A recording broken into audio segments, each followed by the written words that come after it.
Welcome and thank you for joining us to this edition of Coach's Corner. My name is George Webb. I'm president of the Dover-Sherburne Gridiron Association, and we support all of the youth football programs and high school football programs here in the Dover-Sherburne community. I'm here with head coach Steve Ryan. Of course, is coming into his 8th season as head coach of the Dover-Sherburne Raiders. And all those seasons have had a winning record with the exception of one under Steve. We're going to talk about that in a moment. If we take a look back at 2022, we've had a number of good teams coming through the last few years, Steve. But that really was an epic campaign, best campaign in school history. In fact, back-to-back league champions for the Tri-Valley League Small, which is no small accomplishment. Undefeated in the regular season, made it to the semifinals, and we were one snap away from making it to Gillette Stadium. I thought maybe we could start, just for those that might be new to Dover-Sherburne football, if you could talk about the program a little bit that you put in place here. Sure. The varsity program, we're a small school, but we have 30 guys a year, 35 guys every year, and we put together a JV and a varsity program at the high school level. Recently, we've been able to put together a middle school program, which has also been successful. As far as the accomplishments of the program, as you said, we've had back-to-back league championships here, and we see that as a victory, for the program. But it's usually about the kids and their successes as individuals and as a team. Any organization, though, starts from the head down. So a lot of credit goes to you and the program you've implemented. And I've been on your staff now for a few years. So the things I've observed are incredible continuity of the coaching staff. So maybe you can talk about the team and the coaching staff we have. Sure. The team, I would say they're very hard workers. One of the things that makes us successful is how hard the captains get these guys working in the off season, and that leads to success in season. As far as the coaching staff, we're very lucky to have a phenomenal group of guys, and they are consistent. We've had really the same group for 2 or 3 years now. And that means that we get, people are more confident in what we are implementing, and everybody understands the program. Everybody's bought in, but now everybody understands what we're doing. And it's interesting with the program because the varsity playbook program is the same one that's used by JV, and we're using elements of that now and teaching the offense and defense in the middle school program. Right. And that's a huge benefit when we've got these guys running the plays. It used to be they'd be running the plays when they're freshmen and sophomores, juniors, seniors. Well, now they're running the same plays as 7th and 8th grade also, and they're just naturally going to get better at it. It's a nice feeder system to the overall program, too, and we've got a really nice staff at the middle school program. That was something that we at the Gridiron Club wanted to bring back to Dover-Sherburne for many years. We had a good program under Coach Dan Bennett. And then the program stopped for a year or two, and we just brought it back. We have 22 Dover kids that are in that program. And this year, Wellesley has had a very good youth football program. We've actually taken in several Wellesley athletes into the program. So we have 30 in the Dover-Sherburne middle school program this year under Coach Jeff Baer, John Daly, and Rob Mosier and John Hughes. So they're all doing that on a pure volunteer basis, and that program is off to a good start. In terms of specific coaches, I don't know if you just want to list off the coaches that and the positions that they're coaching. So Bobby Conrad does the defensive calls for us. Mike Tassoni does the defensive line for us. We have Zach Conrad doing the linebackers for us. Rob Mosier, as you said, he has a big role. He does the JVs, he does the 8th grade program, and he also does the wide receivers and D-backs for us. Alex Olmstead does the wide receivers and linebackers for us as well. Eric Lociato, I always say, is the most important position that we have is the offensive line coach, and he's such an important part of the program. Jerome Penn also works with our running backs and our wide receivers, as well as our defensive backs, and is a big impact on the team. I think I got everybody, right? Dave Sullivan helping Oh, out. Dave Sullivan, yeah, huge part of our offensive success. He's our quarterback coach, and has, he and I basically run the offense together. So it's I think seven coaches overall on the staff, and again, a really good group, a lot of experience up and down the coaching staff, and great continuity. So credit to you for building a team like that.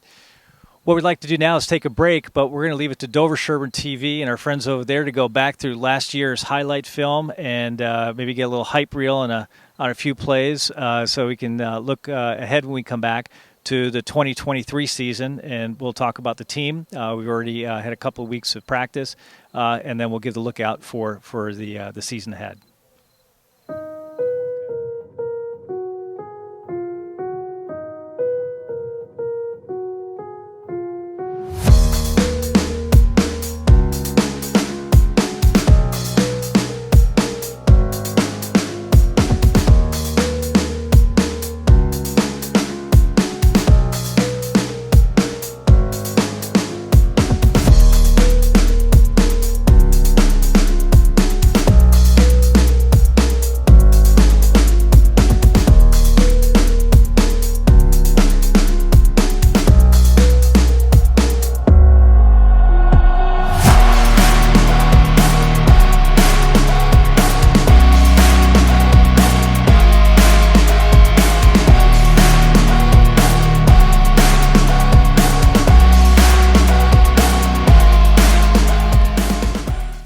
All right, welcome back, and thanks to Dover Sherburne TV for going through the highlight reel. We certainly had a lot of fun stuff and a lot of good football last year to look back on.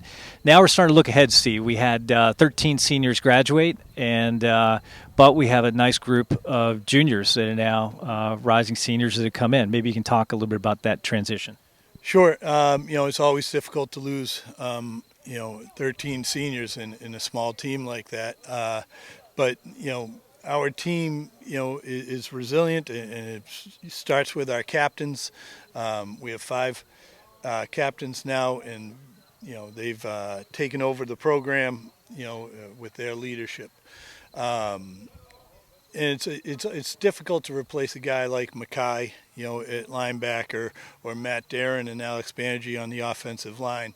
But it's amazing. We talked earlier about the guys getting in the weight room. These guys have worked hard, and I think we've got decent replacements for those positions. It's really interesting with these young guys. They, between their junior and their senior summer, a lot of them they end up benching 30, 40, 50 more pounds on the bench, and a lot of them physically gain 15 pounds, some cases 20 pounds. Right? They just look different when they come back.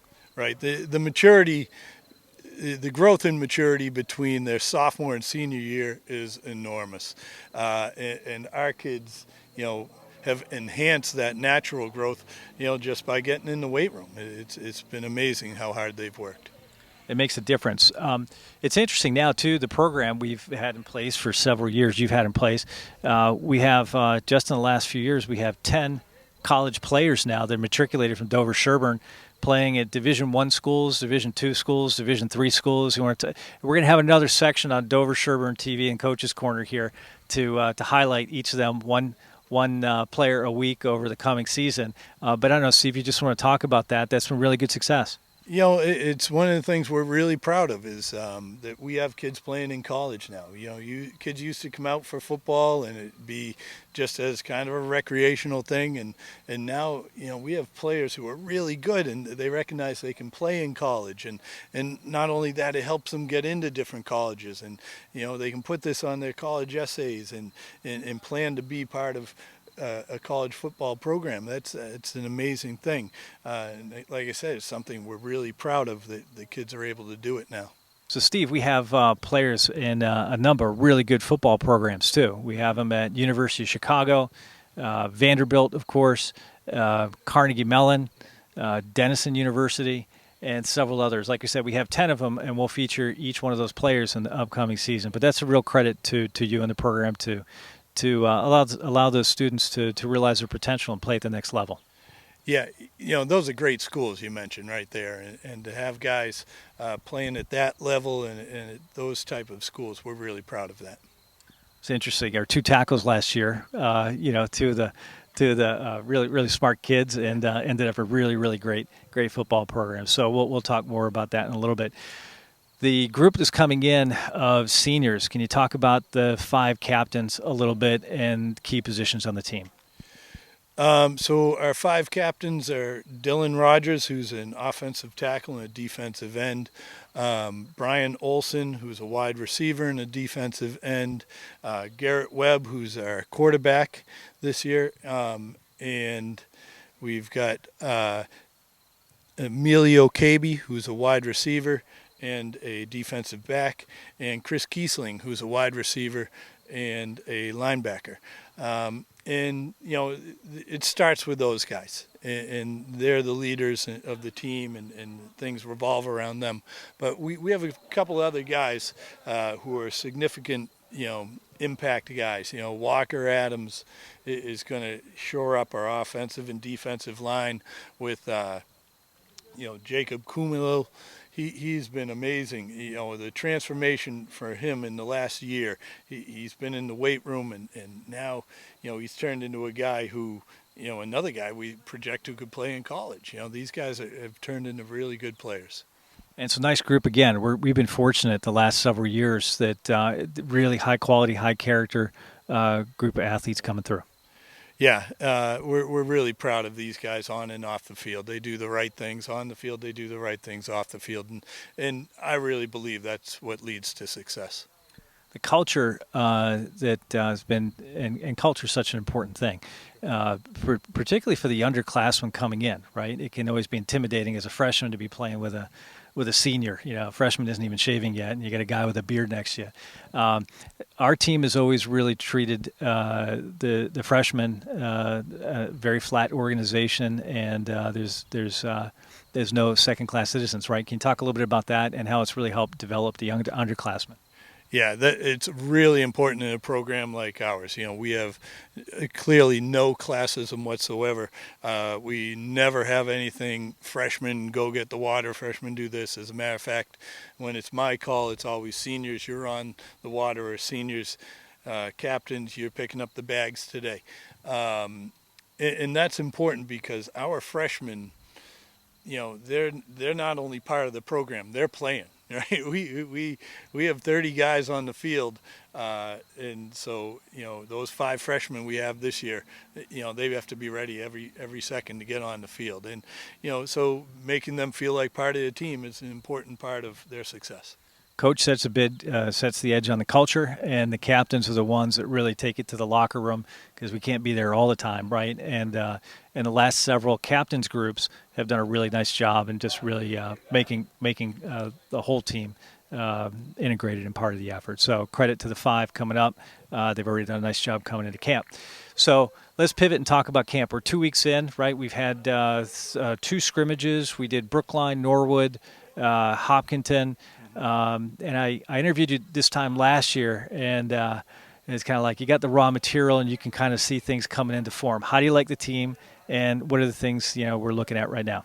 So our big goal, coming into camp was to fill a few of those holes, and I think we've done that. Chris Kiesling, has been great on the defensive side as a linebacker, filling, for Mackay. The offensive line, Coach Luciato, as I mentioned, with Dylan and Walker and Jacob, Bo Newmarker. These guys are all huge part of our success this year. But on top of that, we've had other guys just take steps forward. Garrett, I'll mention Garrett at quarterback. He took a big step last year. And he took just as big of a step this year. He looks great. He's accurate, extremely strong arm, and most of all, he's really taking the control of that offense and making it his own. Brian Olson again, took a huge step last year and as big of a step this year. Looks like he's really going to be a dominant player on both sides of the ball. Emilio, we've talked about his dominance on the field. There's other guys, Harry Dummer, who he's hurt right now, but hopefully he'll be back and be starting on both sides of the ball. Ronan Richards, he could be a dominant running back for us and probably play safety for us as well. And Ronan Sullivan, here's a sophomore, that looks like he's going to be starting on both sides of the ball. So, and I'm sure I'm leaving other guys out. Everybody certainly is important on this team from 1 to 35.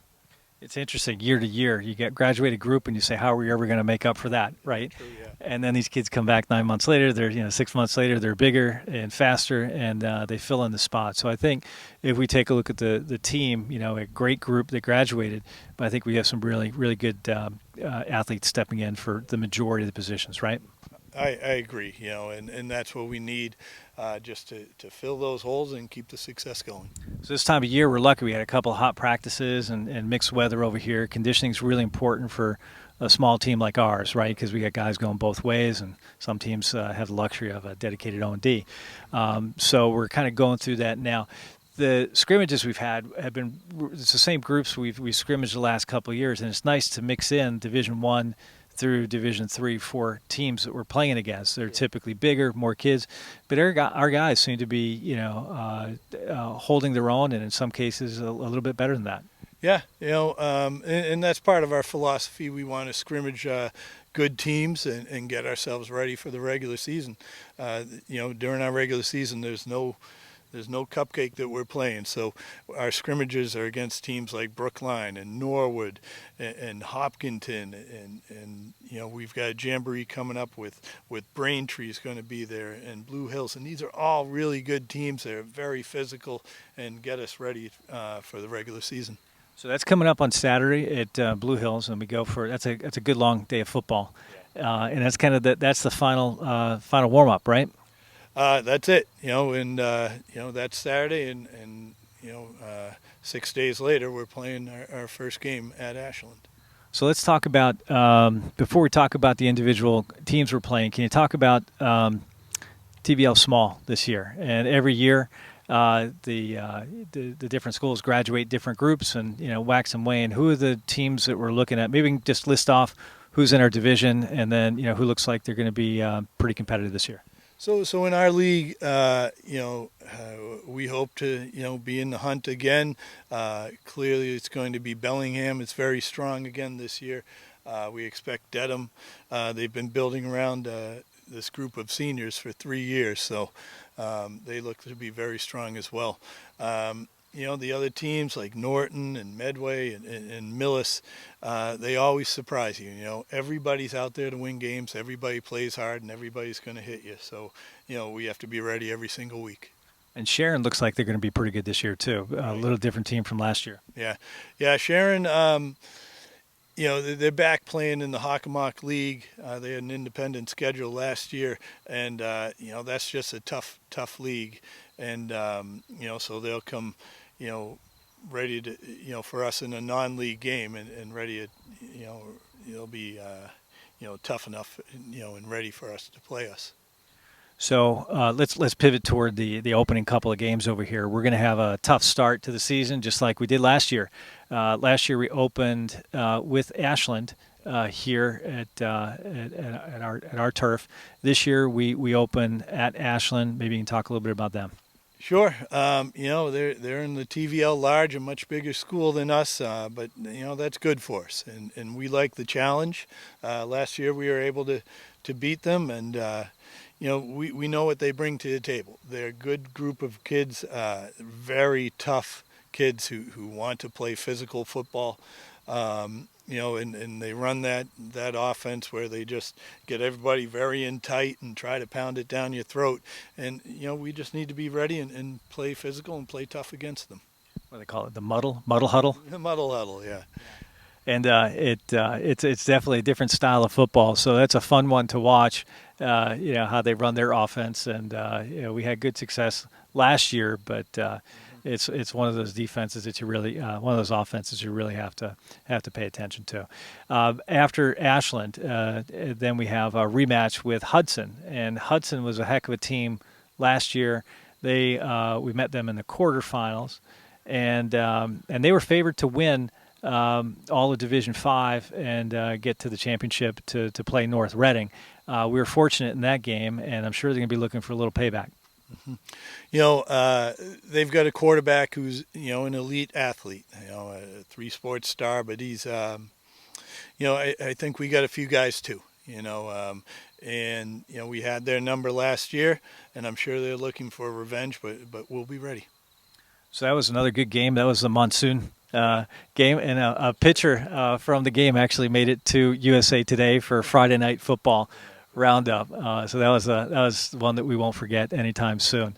Also, the coaching staff over on the other side of the ball, really high quality group over there. Just a good football game all around. So, Steve, you got a lot of work ahead over here. We got 10 more days before opening season. Any final thoughts for the viewers? I'd like to just thank the players, starting with the captains, but down to everybody, because this is really tough on them, this conditioning. A couple of weeks of conditioning, and we just started hitting, and it's a tough group, tough couple of weeks. It eases up a little bit from here as we get into the regular season, but these kids have been tough and really performed and worked hard. We're hoping for a few more hot days before we get into the regular season. So we'd like to thank everybody for joining us for this edition of Coach's Corner. We're going to be doing this program every week throughout the whole season. And we'd like to take a moment to thank our sponsors. This year we'll be thanking 3 of our sponsors each and every week for advertising in our Dover Sherburne Raiders football program. This year we'd like to thank Dover Country Properties, Jay and John Hughes, for their support. We'd also like to thank Bobby Conrad from Conrad's Restaurants. And we'd also like to thank Norfolk County Veterinary Clinic with Dr. Christina Poor for supporting our program this year. We're also taking questions in each week. We look forward to questions from you, the audience, and Dover Sherburne TV is going to put up an email address over here. As you have questions throughout the season, it's more fun for us for you to ask us the questions that are most of interest to you. So send them in, and we'll be sure to ask Coach Ryan all those before. We'll go through them before, and we'll be sure to address them on a weekly basis with you. One last program note is we'd like to thank the Adams family, Dave and Sam Adams, for hosting the first official Dover Sherburne Fall Kickoff Party on Labor Day on Monday at 5 p.m. To 8 p.m. We're opening it up to not just the players and parents and coaches, but we're opening it up to alumni that played here at Dover Sherburne, and grandparents and other family members. So you can go to doversherburnegridiron.com, and on the first page you can see a link where you can RSVP to join us for what should be a really nice community event to give the team a nice kickoff for the season. My name is George Webb. Appreciate you joining us today, and we look forward to seeing you next week on Coach's Corner.